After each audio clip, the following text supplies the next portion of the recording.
देखिए सर, आज का हमारा टॉपिक है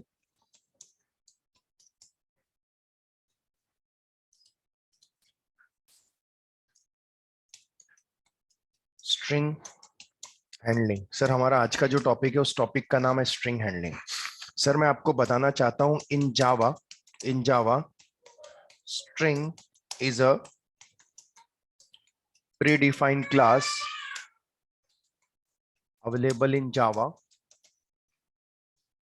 String is a predefined class. String is a predefined class available in Java. Okay. In this class, we have predefined function. We have predefined functions. Predefined functions है, हम functions नहीं बोलेंगे, हम predefined methods बोलेंगे. Predefined methods है, उसमें से हम कुछ methods पढ़ने वाले हैं.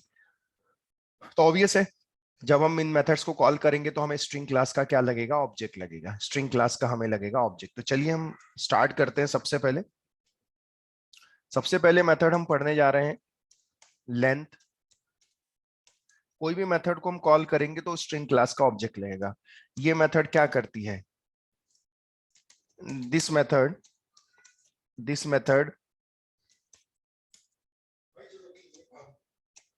count this method count the length of string.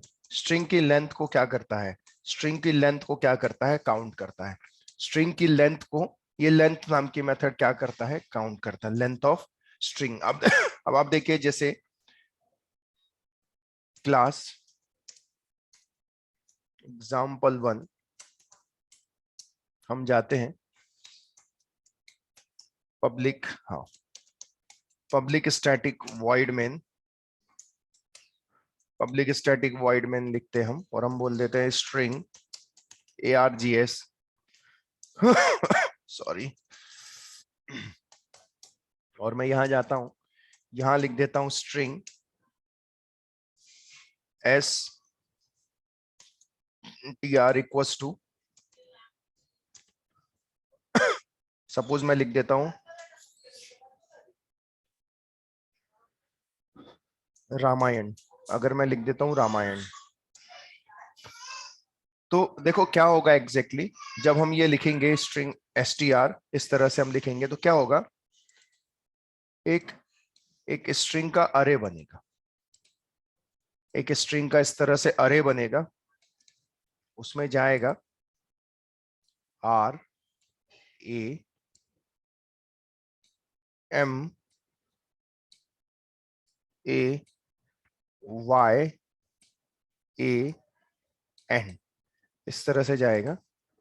देखिए सर, ये रिप्रेजेंटेशन हर एक के लिए होगा. R A M A Y A N, Ramayan. इस तरह से ये जाएगा. और इसकी इंडेक्सिंग जो शुरू होगी वो शुरू होगी 0 1 2 3. इंडेक्सिंग हमारे 0 से 4 5 6, इस तरह से ये शुरू होगी. और क्या होगा? मैं जाता हूं नेक्स्ट लाइन पे, लिखता हूं मैं इंट l, और मैं लिख देता हूं या int l equals to str dot length. तो क्या होगा? ये लेंथ नाम की मेथड जो है, ये जो लेंथ नाम की मेथड है, ये str नाम के इन्वोकिंग ऑब्जेक्ट में जाएगी. और क्या करेगी? वहां से लेंथ को काउंट करेगी. काउंट करेगी. तो काउंटिंग 1 से शुरू होगी. इंडेक्सिंग 0 है, लेकिन काउंटिंग कहां से शुरू होगी? 1 से. तो क्या करेगी? ये जाएगी और ये जाएगी और लेंथ को क्या करे? काउंट. कितनी लेंथ है? 1 2 3 4 5 6 7. इंडेक्सिंग 0 से, लेकिन लेंथ आएगी 7. जब मैं जाता हूं और मैं लिख लेता हूं system dot out dot println L लिख लेंगे, तो क्या करेगा, लेंथ को क्या कर देगा, वो प्रिंट कर देगा, दैट्स इट। और इसको मैं यहाँ पे क्लोज कर देता हूँ और इसको भी मैं यहाँ पे क्लोज कर, दैट्स इट। आउटपुट में आ जाएगी उसकी लेंथ आ जाएगी। चलिए सर ये एग्जांपल मैं करके देखता हूँ। मैं जाता हूँ क्लास example1, मैं जाता हूँ पब्लिक स्टैटिक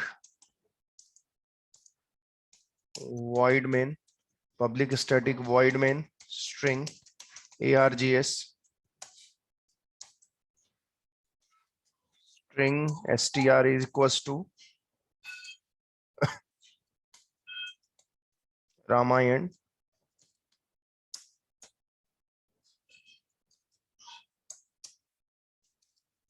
मैं जाता हूँ int l equals to str dot length system dot out dot println system dot out dot println और l लिख देता हूं मैं, ये भी क्लोज, ये भी क्लोज। सेव पे जाता हूं, स्टैटिक तो हो गया। अब हमारा न्यू फोल्डर बना लेते हैं हम, स्ट्रिंग हैंडलिंग।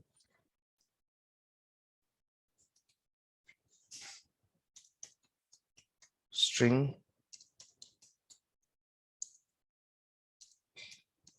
स्ट्रिंग हैंडलिंग,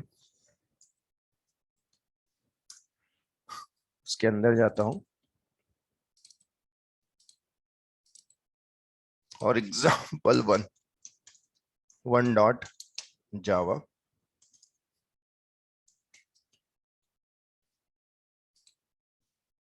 अब मैं जाता हूं कमांड प्रॉम्प्ट स्टार्ट करता हूं, डी ड्राइव में है cd स्ट्रिंग हैंडलिंग जावा सी example1 डॉट जावा, कंपाइल करता हूं, इंटरप्रेट करता हूं जावा example1, तो क्या करेगा, लेंथ रिटर्न करेगा। देखो लेंथ कितनी रिटर्न किया उसने, 7, क्योंकि लेंथ कितनी है, 1 2 3 4 5 6 7, लेंथ है 7, इसलिए कितना रिटर्न करेगा, 7 वो क्या करेगा, रिटर्न करेगा। क्लियर है, समझ में आया सभी को? Yes sir. Yes sir. Okay,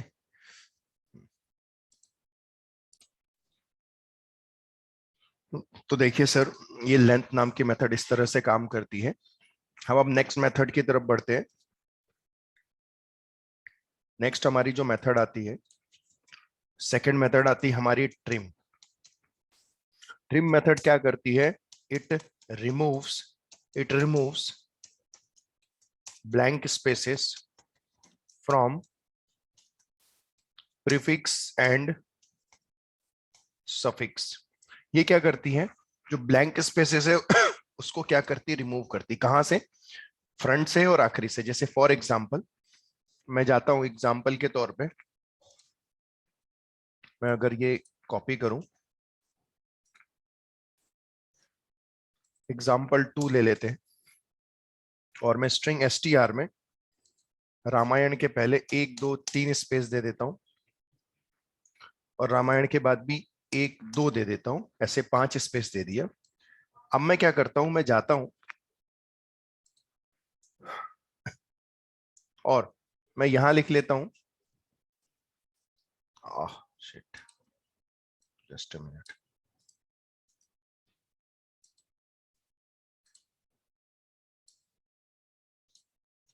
मैं जाता हूं और अब क्या होगा सर, सेम सेम अगर हम जाते हैं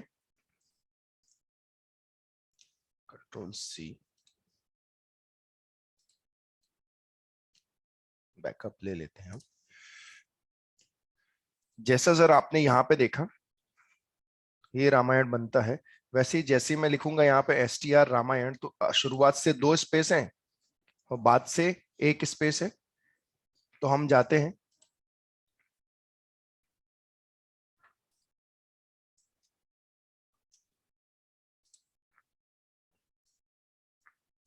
ये इस तरह से रहेगा, इसको हटा देते हैं थोड़ी देर के। ओके, अब देखिए आपने रामायण लिखा तो एक फिर से अरे बनेगा। अब इस बार क्या होगा, शुरुआत में कितने स्पेस हैं, 2, तो 1 2 खाली रहेगा, और उसके बाद R A M A Y A N और एक स्पेस आखिरी में रहेगा। तो हम जाते हैं यहाँ पे R A M A Y A N, तो शुरुआत से ब्लैंक स्पेस और आखिरी से, लेकिन इंडेक्सिंग जो शुरू होगी वो यहीं से शुरू होगी। 0 0 1 2 3 4 5 6 7 8 9, इस तरह से शुरू होगी, और ये कहलाएगा str1, सॉरी str कहलाएगा। अब क्या होगा सर, मैं आपको बताना चाहता हूं, मैं जाता हूं, मैं जैसे ही लिखता हूं ना str.trim, ध्यान से सुनना, str.trim, तो जब ट्रिम नाम की मेथड इस str के इन्वोकिंग ऑब्जेक्ट में जाएगी, ये इन्वोकिंग ऑब्जेक्ट क्यों बोला जाता है, जब कोई मेथड जब कोई मेथड जब कोई मेथड किसी ऑब्जेक्ट ऑब्जेक्ट में, जब कोई ऑब्जेक्ट किसी मेथड को कॉल करता है, तो कॉल करते वक्त कॉल कर रहा है ना ऑब्जेक्ट, ऑब्जेक्ट किसको कॉल कर रहा है, मेथड को, ऑब्जेक्ट किसको कॉल कर रहा है, मेथड को, तो it is called as invoke, it is called as invoke करना, that's why reason it is called invoking. ये इन्वोकिंग ऑब्जेक्ट नहीं है ऊपर में, लेकिन इस लाइन पे हम इसको इन्वोकिंग ऑब्जेक्ट बोलेंगे, क्यों, क्योंकि ये मेथड को कॉल कर रहा है। तो क्या होगा, जब ट्रिम नाम के मेथड को ये ऑब्जेक्ट कॉल करेगा, तो ये ट्रिम नाम की मेथड इस ऑब्जेक्ट की मेमोरी में जाएगी, ऑब्जेक्ट की मेमोरी में जाएगी, वहां से वो स्ट्रिंग को उठाएगी, जो स्ट्रिंग लिखा हुआ है उसको उठाएगी, और उसमें से शुरुआत से प्रीफिक्स और सफिक्स से ब्लैंक स्पेस को रिमूव करेगी। लेकिन लेकिन लेकिन एसटीआर में चेंजेस नहीं होगा, याद रखना, एसटीआर में जो है एज इट इज रहेगा। एक नया स्ट्रिंग वो क्या करती है, रिटर्न करती है, एक नया स्ट्रिंग वो क्या करती है, रिटर्न करती है। इसका मतलब जब ये लाइन एग्जीक्यूट होगी, जब ये कॉल होगा, तो एसटीआर में चेंजेस नहीं होगा सर, एसटीआर का पूरा स्ट्रिंग उठाएगी, ट्रिम नाम की मेथड शुरुआत से आखिरी से रिमूव करेगी और एक नया स्ट्रिंग रिटर्न करेगी, लेकिन उस ऑब्जेक्ट में कोई भी चेंजेस नहीं होगा। मतलब ऐसा होगा कि जब रिटर्न करेगी तो नया स्ट्रिंग किस में रिटर्न करेगी, str1 में। str1 में मतलब अगर हम इसी को ले लें एज इट इज, कॉपी कर लें, और इसको हम यहां मूव कर लेते हैं, इसको हम यहां मूव कर लेते हैं, तो str में कोई चेंजेस नहीं होगा, लेकिन जो नया स्ट्रिंग रिटर्न करेगा वो कहलाएगा str1। str1, तो आप देखोगे, मैं जाता हूं और यहां लिखता हूं system dot out dot println str, और मैं लिखता हूं system dot out dot println str1 लिख लेता हूं, str1। तो पता है क्या होगा, str में अभी भी आपको यही स्ट्रिंग मिलेगा, रामायण वाला ब्लैंक स्पेस वाला, क्योंकि मैंने बोला ना str में कोई चेंजेस नहीं होगा, str का स्ट्रिंग उठाएगा और एक नया स्ट्रिंग देखो str1 उसने रिटर्न किया, तो जो चेंजेस मिलेंगे आपको str1 में मिलेंगे, जो चेंजेस मिलेंगे आपको वो str1 में मिलेंगे। तो चलिए हम इस प्रोग्राम को रन करके देखते हैं सर। जब आप रन करोगे ना, तो str में अभी भी आपको ब्लैंक स्पेसेस ही मिलेगी, तो जबकि str1 में आपको ब्लैंक स्पेसेस नहीं मिलेगी। मैं जाता हूं,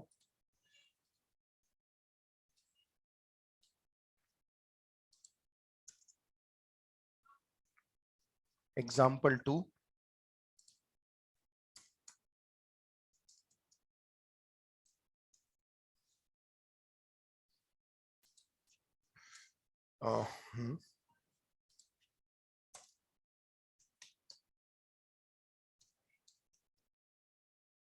स्ट्रिंग str1 और सॉरी स्ट्रिंग str1, मैं जाता हूं str डॉट ट्रिम str और इसी को मैं कॉपी कर लेता हूं str1। जब आप देखोगे str में आपको यही रामायण मिलेगी, स्पेस वाली, और str1 में रिमूव वाली मिलेगी। एग्जाम्पल 2 डॉट जावा सेव जावा सी एग्जाम्पल 2 डॉट जावा। कंपाइल करता हूं, कंपाइल हो जाएगा और इंटरप्रेट करेंगे जावा एग्जाम्पल 2। देखो, अगर ऊपर वाला स्ट्रिंग देखो तो शुरुआत से भी ब्लैंक स्पेस है, आखिरी से दिख नहीं रही है लेकिन है ब्लैंक स्पेस। लेकिन सेकंड वाले में देखो उसने रिमूव कर दिया है। सर ऐसा ऐसा ऑब्जेक्ट जिसमें मतलब एग्जिस्टिंग ऑब्जेक्ट में कोई चेंजेस नहीं होता, तो जो स्ट्रिंग ऑब्जेक्ट है ना सर, ये जो स्ट्रिंग ऑब्जेक्ट है ना sir, this string object is called, मैं बताना चाहता हूं स्ट्रिंग, मैं नोट करके लिख देता हूं और ये हर एक एग्जांपल में होगा। String string object is called, very very very important question है, immutable object. String object is called immutable object है। स्ट्रिंग ऑब्जेक्ट जो कहलाता है वो इम्यूटेबल कहलाता है। सर इसके लिए मैं अलग से थोड़ा सा लूंगा एक 10-15 मिनट का सेशन, इम्यूटेबल क्यों बोला जाता है। लेकिन फिलहाल इतना समझिए कि जावा में इम्यूटेबल ऑब्जेक्ट होते हैं, तो थोड़ा सा पढ़ के रखिएगा आप लोग तब तक कि इम्यूटेबल मतलब क्या होता है, इसके लिए अलग से मैं लूंगा।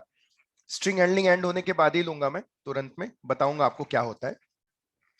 फिलहाल स्ट्रिंग ऑब्जेक्ट जो होता है इम्यूटेबल, अब इस शॉर्ट में अगर मैं आपको बताना चाहूं तो उस ऑब्जेक्ट में कोई चेंजेस नहीं हो रहा है। अगर आप देख रहे हैं एसटीआर से डेटा वो उठा रहा है ट्रिम, लेकिन एसटीआर में कोई चेंजेस नहीं कर रहा है। स्टेट ऑफ ऑब्जेक्ट, ऑब्जेक्ट की जो स्टेट है वो चेंज नहीं हो रही है ना, एसटीआर में जो वही रखा जा रहा है वो चेंज नहीं हो रहा है, तो स्टेट ऑफ ऑब्जेक्ट चेंज नहीं होती है, that is called as immutable object, जो हम और पढ़ाऊंगा मैं। फिलहाल एसटीआर से उठाएगा लेकिन एसटीआर में चेंजेस नहीं करेगा, नया स्ट्रिंग क्या करेगा, रिटर्न करेगा। यहां तक क्लियर है सभी को?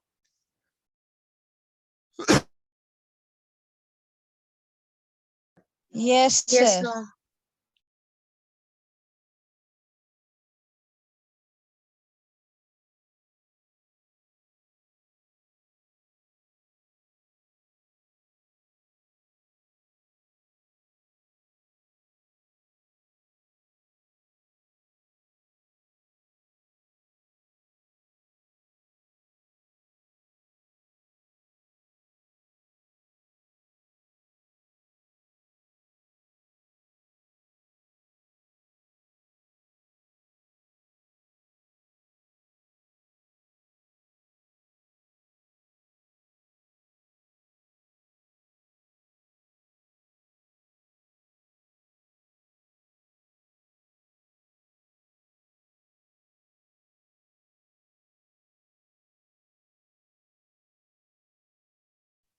सर आपने म्यूट करके किया है। ओ सॉरी, ओके फाइन, मुझे ओके तो पहला वाला समझ गया। अब जो सेकंड वाले की हम बात कर रहे हैं, हम जो स्टार्ट कर रहे हैं 2 upper case and 2 lower case, तो 2 upper case and 2 lower case जो है, it convert string from lower to upper and upper to lower, vice versa, या हम बोल सकते हैं सिंपल इतना ही, it convert string from lower to upper and upper to lower. दोनों फंक्शन का काम है, जो लोअर होगा उसको अपर में कन्वर्ट करेगा, जो लोअर केस है वो लोअर केस में कन्वर्ट करता है, अपर केस में क्या करता है, कन्वर्ट करता है। तो देखिए मैं जाता हूं एग्जाम्पल 3 ले लेता हूं मैं। तो जैसे फॉर एग्जाम्पल मैं जाता हूं यहां पे, अगर हम लिख लेते हैं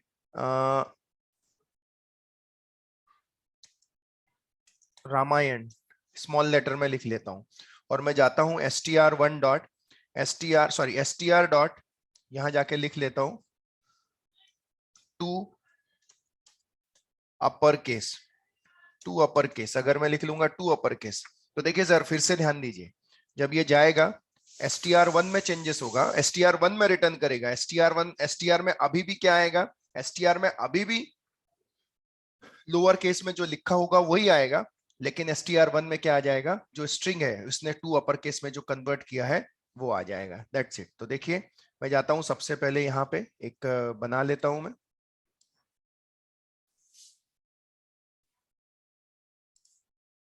RAMAYAN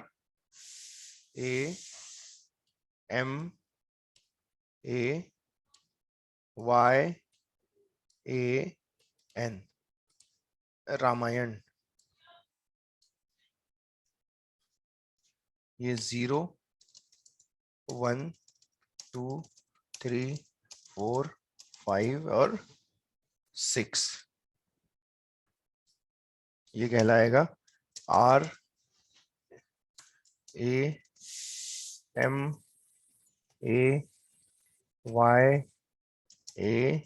और N इस तरह से कहलाएगा, और ये रहेगा STR कहलाएगा। अब देखिए सर, जब हम जाते हैं तो STR में रहेगा रामायण, लेकिन जब STR dot to upper case लगाएंगे तो नया स्ट्रिंग रिटर्न करेगा और वो कहलाएगा STR1। STR1 कहलाएगा सर वो, करेक्ट। और उसमें ये एक बात याद रखना, STR में कोई चेंजेस नहीं होगा सर, STR में कोई चेंजेस नहीं होगा, STR से स्ट्रिंग उठाएगा लेकिन STR में कोई चेंजेस वो नहीं करेगा, STR में वो कोई चेंजेस नहीं करेगा। मैं जाता हूं और STR1 में एक नया स्ट्रिंग रिटर्न होगा और सारा का सारा किस में कन्वर्ट हो जाएगा, कैपिटल में, RAMAYAN।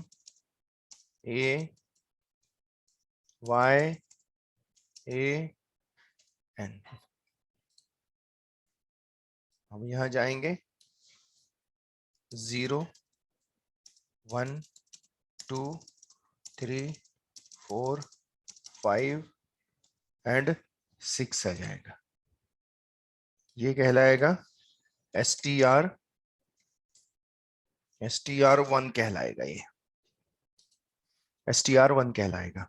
आप देखिए सर, जब मैं जाता हूं STR में कोई चेंजेस होगा क्या, नहीं, STR से स्ट्रिंग उठाएगा, STR1 में रखेगा, तो जब ये रखेगा STR1 में तो STR1 में रहेगा अपर केस, तो जब हम STR को प्रिंट करने जाएंगे तो वो लोअर ही रहेगा, और STR1 में क्या मिलेगा, अपर केस रहेगा। एक्चुअली जब ये str.2 अपर केस होगा ना तो ये लेफ्ट हैंड साइड में str1 में असाइन कर देता है। तो चलिए हम जाते हैं, इसको कॉपी करते हैं, सेम हम जाते हैं और यहाँ पे हम लिख लेते हैं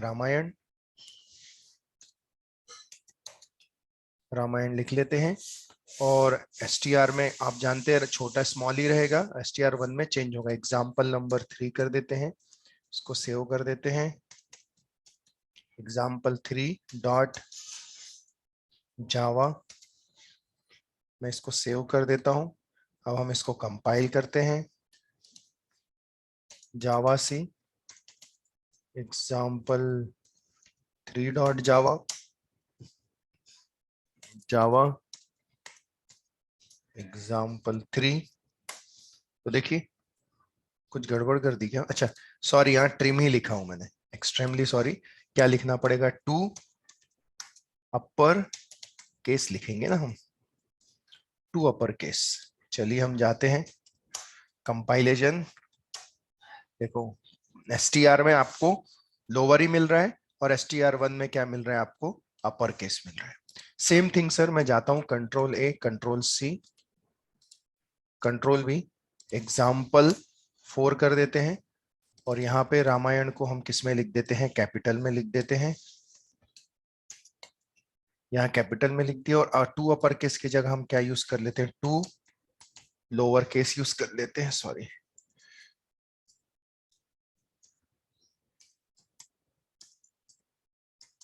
लोअर केस कर लेंगे हम।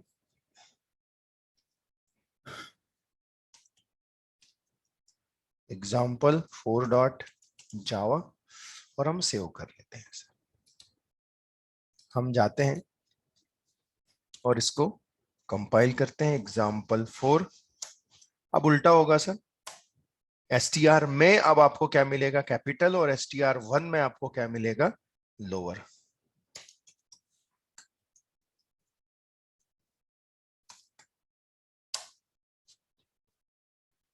आप देखिए str पहले प्रिंट किया तो कैपिटल ही मिला, लेकिन str1 में लोअर मिला। सर इस प्रोग्राम को ना हम कुछ इस तरह से भी कर सकते हैं, देखो मैं बताता हूं आपको। इसी को मैं कंटिन्यू करता हूं। देखो example5 कैसा है ना सर, देखो आपने रामायण लिखा, आप str में असाइन कर रहे हो, ओके सर। अगर आप ये लाइन हटा दो, ये वाली लाइन, ये वाली लाइन, ये हटा दिया मैंने, अब str1 भी मैंने हटा दिया, मैं क्या करता हूं, ये डायरेक्टली जाता हूं str.to लोअर केस उठाता हूं यहां से और डायरेक्टली यहां जाके पेस्ट कर देता हूं, दैट्स इट। अरे आपने लेफ्ट हैंड साइड नहीं लिखा, ये आपका प्रॉब्लम है सर, लेकिन फिर भी चलेगा, क्योंकि क्या करेगा, इनडायरेक्टली इसकी जगह क्या करेगा, ये डायरेक्टली str में जाएगा, वहां पे जो भी होगा उसको लोअर केस में क्या करेगा, कन्वर्ट करेगा, और इसकी जगह वो रिटर्न कर देगा, दैट्स इट। और ये system.out.println क्या कर देगा, प्रिंट कर देगा सर। अब आपको एक्स्ट्रा वेरिएबल लेने की भी कोई जरूरत नहीं है सर, एक्स्ट्रा वेरिएबल आपको लेने की str1 कोई जरूरत नहीं, डायरेक्टली str.to अपर केस बोला, उसने गया, उसने इन्वोकिंग ऑब्जेक्ट में गया, उसने उठाया वहां से, लोअर केस में उसने कन्वर्ट किया, और कन्वर्ट करके ये पूरा इसकी जगह वो रिटर्न कर दिया, तो क्या हो गया, वो रिटर्न हो गया। अब आप देखो मैं इसको भी रन करता हूं, example5.java। ये मैं आपको इसलिए बता रहा हूं सर कि अब मैं अगले एग्जाम्पल में, आने वाले जितने एग्जाम्पल में अलग से कोई वेरिएबल नहीं लूंगा, डायरेक्टली इसी टेक्निक को मैं क्या करूंगा, फॉलो करूंगा। देखो मैं जाता हूं example5.java, कंपाइलेशन, जावा example5, देखो आ गया, अपर को लोअर में क्या कर दिया, कन्वर्ट कर दिया सर, दैट्स इट। आया सभी को समझ में? Yes sir. Deepali? Yes, sir. Okay sir समझा। Okay okay fine.